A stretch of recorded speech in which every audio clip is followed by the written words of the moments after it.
So a Minotaur, a Centaur, and a Loxodon walk into a bar. Oh, Ted, not another one of your terrible jokes. No, Dave, not you got me all wrong. Roll initiative. Whoa, what? I thought we were filming today, Ted. Not a surprise attack. Surprise D&D. No one ever expects that. All right. How about we just talk about D&D races of Ravnica, the Loxodon, the Centaur, and the Minotaur today. What character class should you play?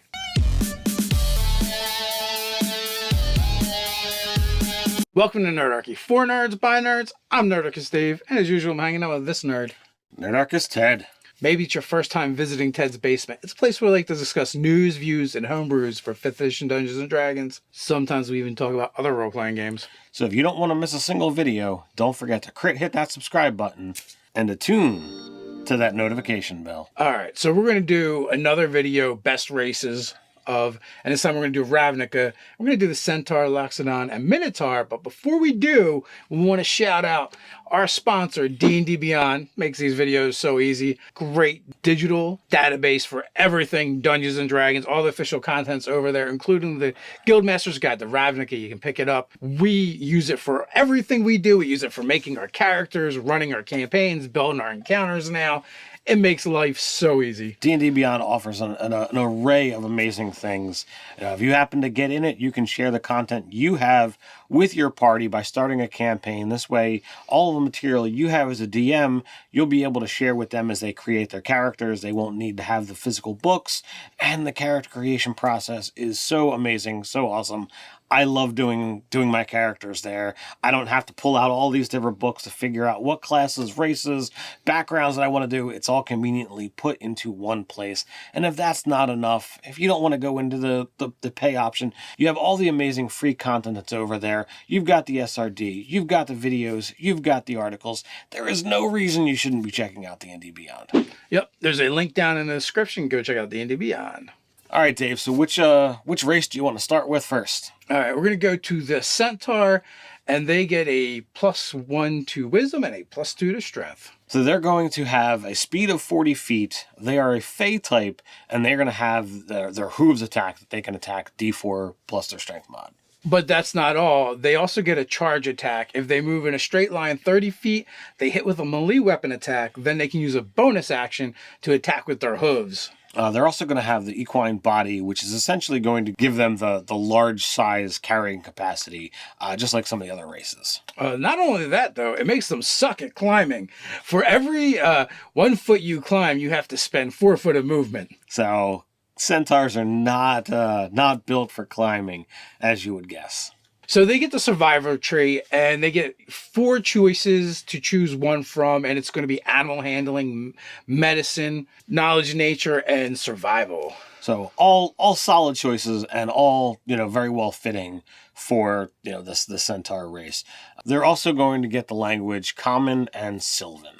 All right, so with their stat adjustments and the suite of abilities they get, they're going to make awesome druids, clerics, fighters, and rangers. Taps into, a lot of the martial and, wisdom-based classes. Makes totally sense. For our unexpected classes, because they get that bonus to strength, because they have some other cool things that's in there, they'd make kick-ass barbarians. Because they've got movement and because of, some other fun things, I think a centaur drunken master monk would be pretty hilarious to see. And then because of their tie to that Fey nature, a Fey Pack warlock makes a lot of sense for a centaur. Yes, on these, a lot of them for the unexpected. Also, I just thematically like them because they tend to be tribal anyway. Barbarian makes sense. If you go with a more mythological centaur, the drunken master kind of makes sense. Not the martial arts part, but the drunken part at least. So its stories are kind of known for running off with maidens and whatnot, and kidnapping and being drunk all the time. So they like to hang out with satyrs and stuff. So I felt like thematically that would work as well. I find the concept of a drunken monk centaur pretty hilarious. So if somebody's playing one, I'd love to hear your stories. I also think the rogue scout archetype would be a great choice because they're natural skirmishers, and centaurs are kind of set up that way. Given the way centaurs are known for, moving about through wooded terrain, I totally see the rogue scout fitting for one of these guys. Next up, we're going to move on to the Loxodon. They're going to get a +2 to Con, +1 to Wisdom. And like we've mentioned on some other races, these guys are going to also walk away with a powerful build. So the Loxodon is also going to get an ability called Serenity, which means they have advantage on being charmed or frightened. And they also get natural armors. Their armor class is 12 plus their Constitution modifier. As always, if you have more than one way of calculating your armor class, you don't add them together. You don't stack anything. You just choose one. So in this case, you're going to choose natural armor or your other method of gaining armor. So the Loxodon also have a trunk. They can use it as a snorkel. They can use it to make unarmed attacks, and they can use it to hold or manipulate objects, but they're not going to use it to wield a weapon. They're not going to use it to carry a shield. So it offers a lot of fun and interesting things, but, the really cool things that you want to do with it, I want to fight with 3 weapons. No, I'm sorry, it can't happen. Although you could punch someone in the face with your trunk and fight with 2 weapons. You could. Well, speaking of that trunk, they do get Keen Smell, which is going to help them with perception, survival, and investigation if scent could be a factor. They're going to get an advantage to any of those checks. Although that's a really cool feature. And, lastly, we go into languages, which they get Common and Loxodon. All right, so now we're going to talk about the expected character classes. So because they have that wisdom bonus, the expected character classes are all going to focus heavily on that. So cleric and druid, absolutely a no-brainer. We're also going to put monk and ranger in there. We put in monk because, while they're not getting a bonus to dex, they are getting a bonus to constitution. Very helpful. Then that trunk attack, kind of works with their, whole unarmed, trunk punchy thing. And then ranger fits, for a variety of reasons, because they're going to have the hit points, because they're going to have that wisdom bonus. Just all useful all around. Unexpected, we're going with sorcerer and wizard. The reason why I think they'd make great sorcerers and wizards is because of that natural armor. They get them, they're going to have a high constitution anyway. They're not going to have to memorize mage armor. They're not going to have to worry about protection some other way. You can start with a 16 constitution fairly easily. And, with that 12 adding your modifier, that's a 15 armor class, not too shabby for a sorcerer or a wizard. It's going to help with their survivability, and also more hit points is good. And, then they're going to have that trunk to be able to punch somebody. If need be, yes, absolutely. Or snorkel. I'm sorry, I threw that in there for fun. It's just amusing. That trunk punch attack. No one expects the trunk to the face. So next up, we're going to move on to Minotaur. They're going to get a +2 to strength, a +1 to constitution, and their horns are natural weapons that they can attack with for 1d6 plus strength. Goring Rush.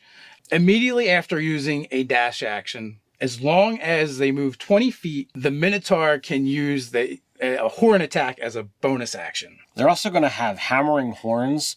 So if you succeed on a melee attack against a target, you can use a bonus action to attack with your horns, causing them to have to make a strength saving throw. If they fail, they are pushed back 10 feet. They're also going to get Imposing Presence, and that's going to give them proficiency in either intimidation or persuasion. And last but not least, we have our languages, Common and Minotaur. Minotaur is a very martial character, and as you expect, they're going to excel at those kind of character classes.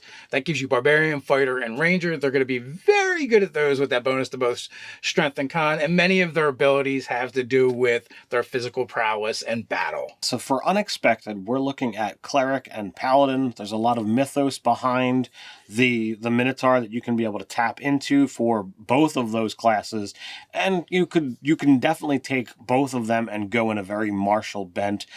Paladin kind of borders the line between expected and unexpected for this one, but Cleric, it really fits if you're going to look at a war domain or a tempest domain, or maybe you want to be a lawful servant of Baphomet. You might even be able to squeeze a warlock in here. So they all work really well. The question is, how are you playing them in your game? We'd love to hear about the combinations that you've come up with down in the comments below. Before we head on out, I want to invite you to join Nerdarchy, the adventuring party over on Patreon. Ted, what can they expect over there? We're creating products for 5th edition Dungeons & Dragons that both players and DMs alike can drop right into their game. But that's not all. We do monthly giveaways, and our patrons are automatically entered. We do weekly hangouts with our patrons and more. So crest on down to the description, join the Nerdarchy and Adventuring Party on Patreon, and until next time, Stay nerdy.